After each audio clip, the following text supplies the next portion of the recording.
আহি গ'ল অম্বুবাচী মেলা আৰু ভৰি গ'ল নীলাচল পাহাৰ লেংটা বাবাই। নমস্কাৰ বন্ধু বান্ধৱীসকল, আপোনালোকেতো গমেই পায় আহি গ'ল অম্বুবাচী মেলা আৰু সেই মেলা আৰম্ভ নোহোৱাৰ আগতে দুমাহ তিনিমাহৰ আগৰ পৰা একদম নীলাচল পাহাৰ মানে একদম শেষ কৰি দিয়ে। মানে অম্বুবাচী মেলা আৰম্ভ নোহোৱাৰ আগতে নীলাচল পাহাৰ গুৱে মুতে লেংটা বাবাই আদি কৰি নানান ধৰণৰ মানুহ আহি পেলাই শেষ কৰি পেলাইহি। আৰু বিশেষতে এইবাৰ কিন্তু কি হৈছে জানেনে, মেলা আৰম্ভ নোহোৱাৰ আগতে ষ্টেচনত মাইকী মানুহৰ মানে হেৰি ধৰিছে, চোৰৰ গেং ধৰিছে। গতিকে সাৱধান। এনেওতো আপোনালোকে গমেই পায় সেই যিবিলাক আহে সেইবিলাকে কি কৰে, সেইবিলাকৰ লগতে এইবিলাকো আছে বাৰু। তেওঁলোকে কি কৰে, মানি বেগৰ পৰা আদি কৰি ফোন চেইন টেইন চব। এতিয়া বহু লোকে ক'ব বোলে চেইনডালনো কিয় পিন্ধি যাব লাগে তেনেকুৱা এটা জেগাত, তেনেকৈ ক'ব, হয়নে নহয়? কিন্তু কিছুমানৰ সেইটো অভ্যাস থাকে, কিনা বস্তু পিন্ধিব নোৱাৰে আৰু কিছুমানে খালী ডিঙিৰে থাকিব নোৱাৰে।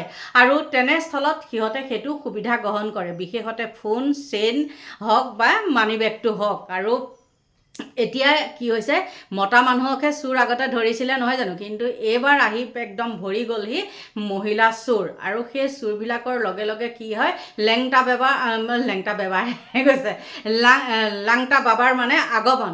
কিয়, তেওঁলোকেতো বহুত মানে কিছুমানে আমাৰ কয় যে এইবিলাক ইয়াত নহ'ব, অৰ্ধ উলংঘন হ'ব, সেইবিলাককো নাকি লগাব লাগে।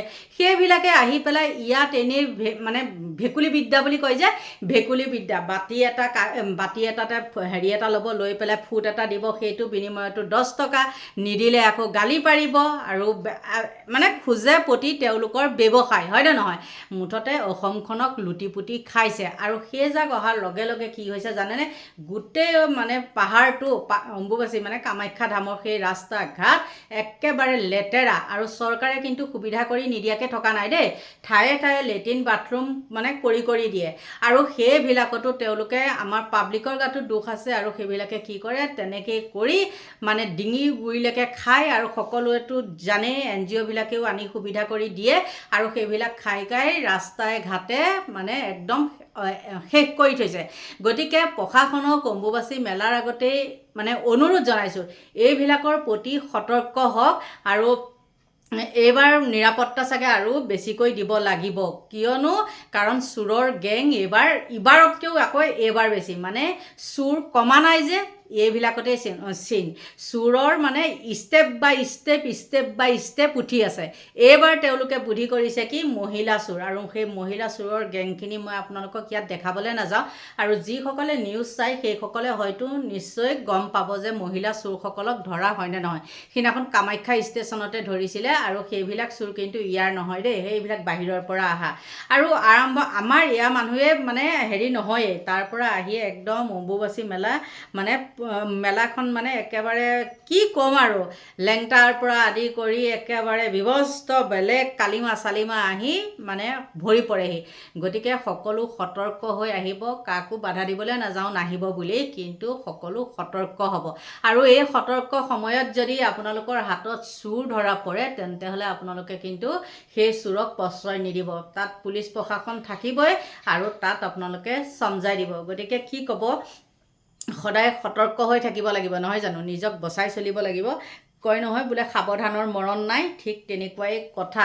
আৰু ভালো লাগিছে, অম্বুবাচী মেলা অহাৰ লগে লগে গুৱাহাটী নীলাচল পাহাৰৰ মানে পৰিৱেশটোৱে বেলেগ হৈ যায়। আৰু তাতে বৰষুণ আহিলে সেই জাকে একদম খাই কৰি হগা শেহোপাটো আকৌ উটি আহেই। মানে উপায় নাই আৰু কি কৰিব, তথাপিও ভগৱানৰ স্থান বুলি মানে হয়নে নহয়, মন্দিৰ বুলি আমি যোৱা হয়।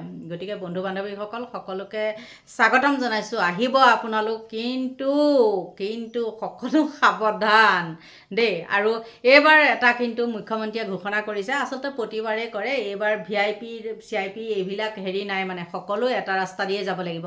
মেইন ৰাস্তাটো বন্ধ কৰিয়ে দিয়ে। যোৱাবাৰ আমিনো কেনিনো গৈছিলোঁ, বাপৰে কিমান ওখ ঠাই দি গৈছিলোঁ নাজানো আৰু দেই, ইয়াৰে হয় যদিনো আমি গম নাপাওঁ কেনি গৈছিলোঁ। মুঠতে বহুত পাক লৈ পেলাই গৈছিলোঁ। আৰু যদি পাৰোঁ যাম, যদি নোৱাৰোঁ নাযাওঁ। কিন্তু সেইটো সময়লৈ মানে মনটো বান্ধিবও নোৱাৰোঁ, এনেইতো যাওঁৱেই, কিন্তু সেইটো সময়লৈ মনটো বান্ধিবই নোৱাৰোঁ দেই।